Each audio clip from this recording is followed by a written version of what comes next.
आपको ऑर्डर्स ना मिलने की सबसे बड़ी रीजन मैं आज आप लोगों को बताऊंगा कि आप अपनी एवरेज सेलिंग प्राइस के ऊपर सही तरीके से वर्क नहीं करते। वीडियो को पूरा देखिएगा ताकि आपको सारी चीजें समझ आ सके।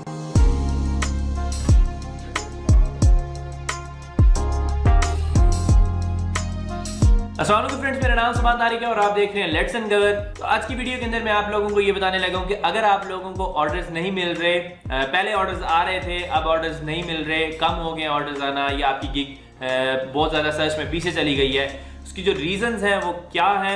ऑब्वियसली सबसे बड़ी रीजन जो है वो एवरेज सेलिंग प्राइस है। बहुत सारे लोग इसके बारे में नहीं इसको जहन में रखते। तो वीडियो स्टार्ट करने से पहले आपको ये बता दूं कि अगर आप मेरे चैनल के ऊपर नए हैं और अभी तक सब्सक्राइब नहीं किया, चैनल को सब्सक्राइब कर लें, नीचे रेड कलर का बटन है, क्योंकि मैं मनी मेकिंग और फ्रीलांसिंग से रिलेटेड बहुत सारी वीडियोस आप लोगों के लिए लेके आता हूं जो आपके लिए हेल्पफुल होती हैं ऑनलाइन अर्निंग स्टार्ट करने के लिए। और अगर आपको कोई क्वेश्चन है तो नीचे कमेंट करें, मैं आप लोगों को वहां पे जवाब दूंगा।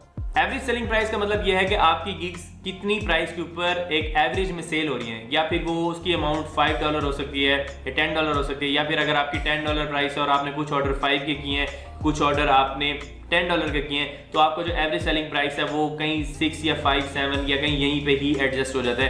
तो अगर फॉर एग्जांपल आपकी गिग की प्राइस है फॉर एग्जांपल $20 है और आपको जो ऑर्डर्स हैं वो पहले $20 के 10 ऑर्डर आए हैं, लेकिन उसके बाद आपको जो 3-4 ऑर्डर्स मिले हैं वो आपको $5 के मिले, उसकी वजह से आपकी जो एवरेज सेलिंग प्राइस है वो डाउन आ गई है।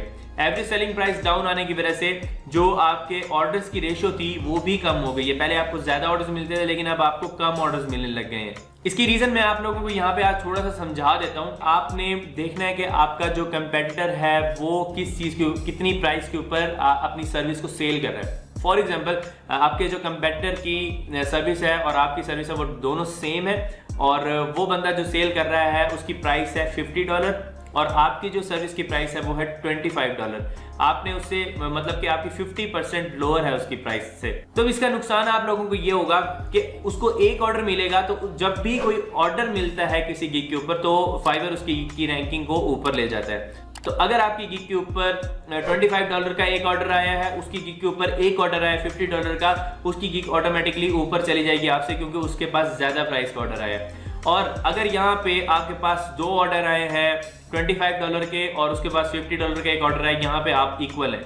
और यहाँ पे आपको 3 ऑर्डर आए हैं और उसको 2 ऑर्डर आ गए हैं, तो वो आप $100 पे चला जाएगा और आप 75 पर होंगे। तो यहाँ पे आपके लिए बहुत ज्यादा प्रॉब्लम है। इसीलिए मैं हमेशा कहता हूँ कि आप अपने कंपेटिटर्स को देखें। आपका कंपेटिटर जितने प्राइस के ऊपर सेल कर रहा है कोशिश करें कि $5-1 कम करें। अगर आपने जो उसका कंपटीशन है या उसकी जो एक्सपीरियंस है वो बहुत ज़्यादा है, तो आपने कंपटीशन को मीट करना है, तो आप जस्ट $5 का डिफरेंस रख सकते हैं, इतनी ज़्यादा डिक्रीज ना करें। तो इसी से रिलेटेड मैंने पहले भी आपको अपनी वीडियोज़ के अंदर बताया कि जो चीज़ महंगी होती है उसका एक इंसान की साइकी है कि उससे वैसे ही पसंद आने लग जाती है। जैसे कि आप एक नाइकी के स्टोर के ऊपर एक शूज़ लेते हैं, अगर हम यहाँ पे एग्जांपल लेते हैं कि नाइकी का जो शू है और जो बाटा का शू है दोनों की क्वालिटी सेम है, लेकिन जब एक बंदा जाता है नाइकी की शॉप के अंदर और वहाँ पे 10,000 उसकी प्राइस देखता है एक शूज़ की, तो उसे वो शूज़ एक बहुत अच्छा लगेगा कि यार इसकी क्वालिटी बहुत अच्छी है। साथ में वही शूज़ किसी और कंपनी का पहना होगा और उसकी प्राइस होगी 5,000, जो क्वालिटी में दोनों सेम है, लेकिन फिर भी जो नाइकी वाला होगा वो कहेगा कि यार मेरी जो क्वालिटी है ना वो बहुत आउटस्टैंडिंग है। ये एक इंसान की साइकी है। तो इसीलिए मैं आप लोगों को ये कहता हूँ कि आप अपनी गिग की प्राइस हमेशा या तो ज्यादा रखें या फिर उसके कम से कम उसके इक्वल रखें, उससे नीचे मत जाएं। और कोशिश ये किया करें कि आपकी गिग के ऊपर कम प्राइस वाला ऑर्डर ना आए। अगर आप $10 के ऊपर भी काम कर रहे हैं तो आप कोशिश करेंगे यार $10 से नीचे ऑर्डर ना आए, $10 से जितना ऊपर जा सके ऑर्डर वो आए।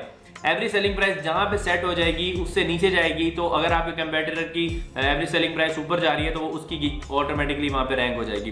तो ये एक रीजन थी कि जिसकी वजह से आपकी गिग्स जो है वो सर्च से भी निकल जाती है और बहुत ज्यादा नीचे चली जाती है कि आपको ऑर्डर्स आ रहे थे एकदम लोग कहते हैं कि यार हमें ऑर्डर्स आना बंद हो गए, पहले तो ऑर्डर्स मिल रहे थे। उसकी रीजन ये है कि आपके कंपेटिटर ने बहुत अच्छे ऑर्डर्स ले लिए हैं, ये बहुत सारे लोगों ने अच्छी प्राइस के ऊपर ऑर्डर ले लिए हैं, जिसकी वजह से वो रैंक हो गए, आप नीचे चले गए। तो आप किस तरीके से अपनी फाइवर की गिग की रैंकिंग को इन 4 स्टेप्स से इंक्रीज कर सकते हैं, यहाँ पे एक वीडियो का लिंक शो कर रहा हूं जिसके अंदर मैंने 4 इंपॉर्टेंट स्टेप्स बताए थे। बहुत सिंपल स्टेप्स हैं, अगर आप उनको फॉलो करेंगे तो आप इजीली अपनी गिग को रैंक करवा सकते हैं। तो वीडियो पे क्लिक करके देख सकते हैं आप। तो अगर आज की वीडियो आपको पसंद आई है तो लाइक करें, चैनल को सब्सक्राइब करना मत भूलिएगा। नेक्स्ट वीडियो मिलेंगे, तब तक के लिए अल्लाह हाफिज।